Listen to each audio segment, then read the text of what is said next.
And good morning from Charlotte, the first full day of the 2012 Democratic National Convention. Our day will begin bright and early this morning when Congressman Mike McIntyre addresses the North Carolina delegation. Not sure what his message is going to be. We will ask him why he will not endorse President Obama, why he will not endorse other Democrats running at the top of the ticket. We did speak to Lieutenant Governor Walter Dalton, who says he plans to endorse the top Democrats. I do endorse them because I'm the Democratic nominee for governor, and I've always been proud to be the nominee of my party, and I think if they confer that upon me, that it's totally disingenuous not to endorse every candidate on the ticket. For the delegates, many of them will have the opportunity to attend caucus meetings. Many of the special interest groups will be meeting for the first caucus session late this morning, the second caucus session early this afternoon. The gavel falls at 5 o'clock to call the convention to order. That's when the delegates will be heading into the convention center and the Time Warner Cable Arena.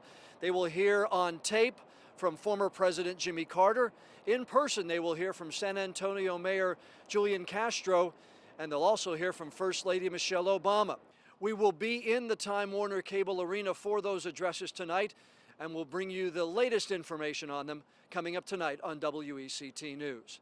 For now, I'm John Evans in Charlotte at the Democratic National Convention. Let's go back to you. The first full day of activity here in Charlotte at the Democratic National Convention. Delegates from North Carolina this morning got together and heard from several members of the political party. The chorus there, support the party, support the Democrats running for office. The one person who did not have that theme in his speech was Congressman Mike McIntyre. McIntyre has not endorsed President Obama or any of the other top Democrats on the ticket. I'm one of the most independent members of Congress. My voting record's always been right down the middle, no matter who was president, who was in the majority. We have always voted on the issues based on how best we can help the people in eastern North Carolina. The lack of an endorsement does not sit well with the other candidates, like Lieutenant Governor Walter Dalton. He's in a tight race for governor, where any support would help. It's not what I would do. I think when you put your name out there and say, I want to be the nominee for whatever position it is, and I'm running for this party's nominee, then when you are nominated, then I think you should be supportive of that ticket. Many of the local delegates here in Charlotte this week have also taken notice that McIntyre won't endorse the other Democrats. I think that he should come out and endorse our president. The Democratic Party got him there, and I think the Democratic Party is going to keep him there. But he needs to be part of his party. He needs to support our ticket from the top to the bottom. The delegates will be inside Time Warner Cable Arena tonight. Of the speakers, they will hear from First Lady Michelle Obama and San Antonio Mayor Julian Castro. We'll have more on the coverage from the arena tonight. Day 2 of North Carolina hosting the Democratic National Convention will stay in this political spotlight through November. And many of the experts who are in this city today covering this event believe that what happens in the race for the White House will also impact our race for governor. Who will we trust to work for us? You got it. You got it. Walter Dalton spoke to North Carolina's delegation this morning. He'll also address the convention audience tomorrow night. NBC's political director Chuck Todd tells me a strong showing by the president will only help the Dalton campaign. I think Obama helps Dalton more. I mean, I think, look, this stuff is always, it's rarely bottom of the ticket helps the top of the ticket. Dalton is going to be more competitive than maybe he would have been. Michael Steele, though, has a different view. The former Republican Party chairman told me he thinks Pat McCrory will get a bigger push from Mitt Romney and from a change in North Carolina's energy level. It's not the sort of euphoric atmosphere or feeling that they had 4 years ago, the sense and willingness to take that chance, to bank on hope and change, and I don't think they've gotten the result that they wanted, the return on that investment. And so for the governor's race, I think it really helps the Republican nominee a lot more. This second day of the convention will come to a close tonight. The keynote address given by former President Bill Clinton, the 7th straight Democratic convention he will address from the main stage. This is the chance of a lifetime for many of these delegates from North Carolina, and they have a front row seat tonight to watch it all happen. Speakers like Julian Castro and Michelle Obama highlighted the opening night, delivering a message that local delegates wanted to hear. I want to hear from Mrs. Obama that her husband has that vision to lead our country forward for the next 4 years. I want to hear about his values, help him connect with the American people, although I think they really already have. For some in this crowd, the historical perspective is more than they could ever believe. I just think about what we had to go through, as a race, over the years, and the fact that I'm standing here now, and I'll be able to vote, cast my vote for African American, a black president is fantastic. It's a dream come true for me. It's clear the theme on this first day is how important women voters will be in the November general election. We'll find out what the theme will be in night number 2 when former President Bill Clinton delivers the keynote address. At the Democratic National Convention, John Evans, WECT News. Whether you agree with the politics of this event or not, you have to respect the reasons why these delegates are here this week.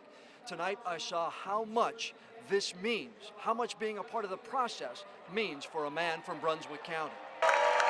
Front row of a political convention. A thrill for most delegates, an emotional moment for Tom Simmons.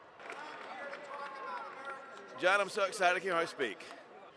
Simmons camped out and got one of the best seats in the House, arriving 6 hours before today's program began. I want to be right up here where I could get a feeling of all these speakers.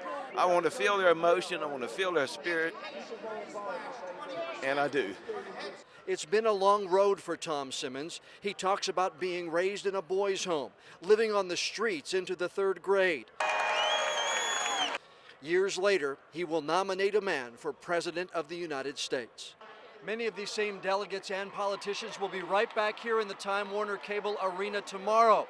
A change of plans, yes, but a change of message, probably not, when they listen to Barack Obama accept his party's nomination. In Charlotte at the Democratic Convention, John Evans, WECT News. Day 3 of the Democratic National Convention, and the move from Bank America Stadium to Time Warner Cable Arena had an extra benefit for some of these delegates from North Carolina. Yep, that's him, James Taylor, the singer who grew up in Chapel Hill and sang Carolina on My Mind, will be on stage tonight. You know, I played at the White House. That was great.